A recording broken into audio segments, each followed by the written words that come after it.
All right, so without further ado, I'm going to turn you over to Gwen Bacta, our presenter for today. Thank you so much, Jen. And thanks everyone for joining our webinar today on how to manage a negative feedback. Yeah, my name is Gwen, and I'm one of the customer success representatives here at Feedback 5. Most of you may have already spoken to me before, as I also do sales demos, onboarding of new users, account reviews, and resolving your queries most of the time via email, live chat, and phone. Outside of work, when we don't have this situation right now, or if the weather is nice, I would usually go for a hike or flex some muscles at the gym on my spare time. And just a bit of an info about our company, Ecom Engine. We've been here for quite some time now. We started in 2007, and our headquarters is in Richmond, Virginia. Our flagship tool is Feedback 5, which is our focus today, but we also offer a suite of tools for Amazon merchants. We do have Restock Pro, an inventory management software, and we also have Market Scout, our fast and accurate FBA intelligence, and Smart Price, our automatic repricing software. And we still have a few spots left for existing customers to get an early access to our algorithmic repricer, that is the Smart Price. So if you would like to increase profits and try it out, just let us know. You can check the email provided in the chat panel right now. All right, so before we get going, if you have any questions along the way, please feel free to post them in the Q&A box at the bottom of the Zoom window. All right, and so we will try to answer as many as we can later on at the end of the presentation. So today we are going to talk about on how this pandemic could actually impact your feedback, and also your feedback score calculation, how to track seller feedback, how to manage your negative feedback, and how to request for a negative feedback removal. But before we go on to that, let's refresh on the main reasons why Amazon sellers should take the feedback so seriously. There are actually a few reasons, and the first one is because it will influence your buy box. Now, seller feedback is a key component of your order defect rate, which is a metric that Amazon weighs in heavily in its buy box algorithm. And there are three metrics included in this calculation. First is your order defect rate, pre-fulfillment cancellation rate, and late shipment rate. So the ODR, or the order defect rate, shows the percentage of a seller's orders that have received an A to Z claim, and then negative feedback or a service chargeback, and then divided by the number of orders in a set period. Now, Amazon uses this number to measure overall seller performance. The philosophy behind the order defect rate is that sellers who work to resolve these issues are taking care to resolve buyer issues and inquiries. So all things being equal, a seller who has a solid reputation will win the buy box more often than those who has actually a record of disappointing their Amazon buyers. And of course, buyers can view your feedback rating because Amazon tracks all of the feedback you earn as a seller and then aggregates it into an overall feedback score, which is usually expressed in a percentage. Now, depending on how many feedbacks you've earned in the last 12 months, Amazon will either display your 12-month rating or your lifetime rating on the offer listings page. And we all know Amazon penalizes bad sellers. So speaking of order defect rate, Amazon also uses this metric to continuously reevaluate its relationship with your business. Sellers can be suspended or banned completely if your feedback rating slips below the certain performance targets. And currently, Amazon requires sellers to maintain an order defect rate that is less than 1%. And also, some buyers would bypass the buybacks, like I do actually. I really do not go for the buybacks right away when I have so much time. And although the vast majority of orders occur via the buybacks, still a decent percentage of buyers bypass the buybacks and compare other sellers on Amazon. Now, Amazon displays your feedback rating on this page, allowing buyers like me to go to the seller with the highest feedback rating. And of course, feedback is your competitive advantage or your digital asset. More than 300,000 additional merchants begin selling on Amazon each year, and that's a lot of competition to contend with, even for the most well established seller. So each feedback that you receive serves as a much needed competitive advantage to protect your business against a growing pool of sellers. And with this current situation that we all have, so will this pandemic lead to negative feedback for Amazon sellers? Right now, some sellers are actually struggling to stay in stock at the moment. Sales are down, fewer orders, which means fewer review opportunities, and one negative feedback will sure hurt. And yeah, that could impact your order defect rate. And also for those buyers who are accustomed to receiving their orders within 2 days may not react very well to shipping delays. Although Amazon's website made it clear that delays are possible during this time, some shoppers may still feel that their essential orders have been delayed for too long. And as a result, sellers may begin to see an increase in negative feedback ratings. And also, if for instance you have accepted an order, but suddenly you can't fulfill them because maybe you're out of stock, then that could also generate a negative feedback. So if the buyer did not submit an official cancellation request, then you will need to cancel the order and notify the buyer. And that cancellation again may impact your performance metrics. However, Amazon has taken steps to proactively mitigate the impact of this event on the health of your Amazon seller account. They actually, at the moment, they try to relax their policies for shipping related performance metrics. And Jen will share the link in the Zoom chat panel right now. And we also want to share this compilation of other helpful information about COVID-19 because we want to make sure that while we are in this situation, you all have the key sources in your hands. You know, we are all feeling the impact and we are in this together. Sooner or later, who knows, everything will be back to normal. But for the meantime, what are we going to do whenever we receive a neutral or a negative feedback? First, you have to verify if that feedback is legit because buyers could make mistakes and those competitors try to do funny things that we all hate. So don't just assume that each negative feedback is legitimate. You have to spend time evaluating it for authenticity and accuracy. So do you think the customers seem to be talking about an order that you did not even fulfill? Or is the comment full of abusive language? You have to look closely before taking any action. And if you think there are a kind of abuse on that feedback, then you have to report it to Amazon because Amazon has a specific criteria for removing negative feedback. Amazon will remove a rating if it uses profane language or if it reveals too much information about you as a seller, like maybe they mention some of your PII or personally identifiable information. Or if it is actually a product review, then Amazon would remove that. Feedback removal requests, you could actually submit that to Amazon using the feedback manager in your Seller Central. Just go to the order ID and then select request removal under actions column. All right. And but if you fail to meet the Amazon's criteria for automatic removal, then that's the time that you have to help your unhappy customers. So reach out to the buyer, resolve the issue, and offer a solution.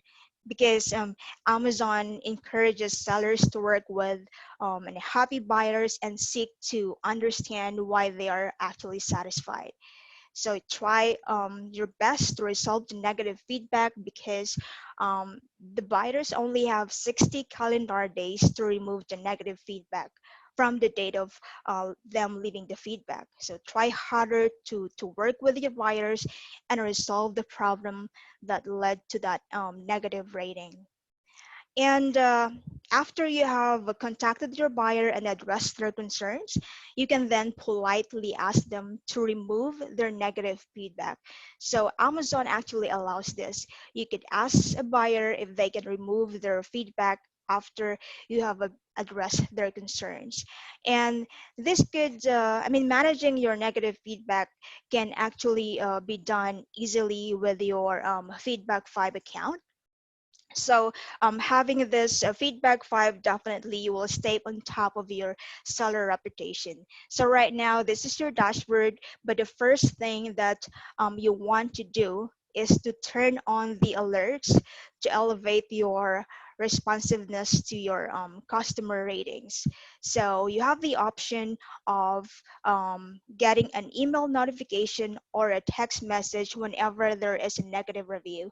So just turn that on, and then you have the option of receiving the notification or the alert individually, or maybe a daily digest, especially if you have a lot of ASINs. And then you can set the time, either maybe at the end of the day or during the day when your team is actually active.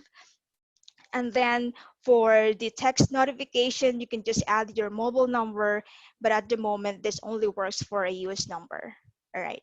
And then once you're um, all set, then you could now go ahead and save the changes. You would have that success message. And then again, every time there is a negative feedback, you will get the notification, and you would actually see all of those in this feedback page. So both of the positive and negative feedback will be in this page.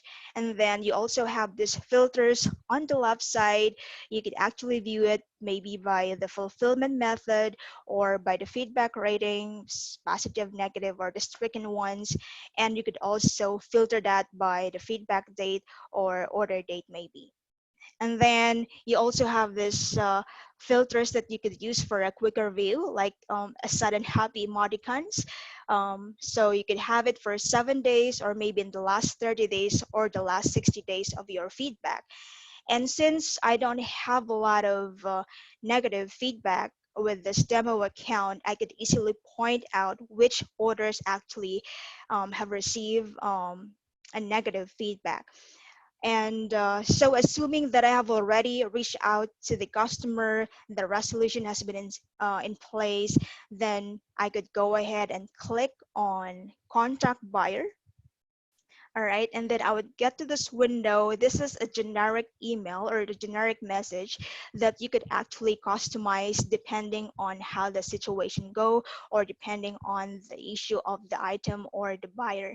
So this would also include the item they bought, and it would include this link that we strongly recommend you keep it here, because this link will quickly remove the negative feedback with a few clicks. All right.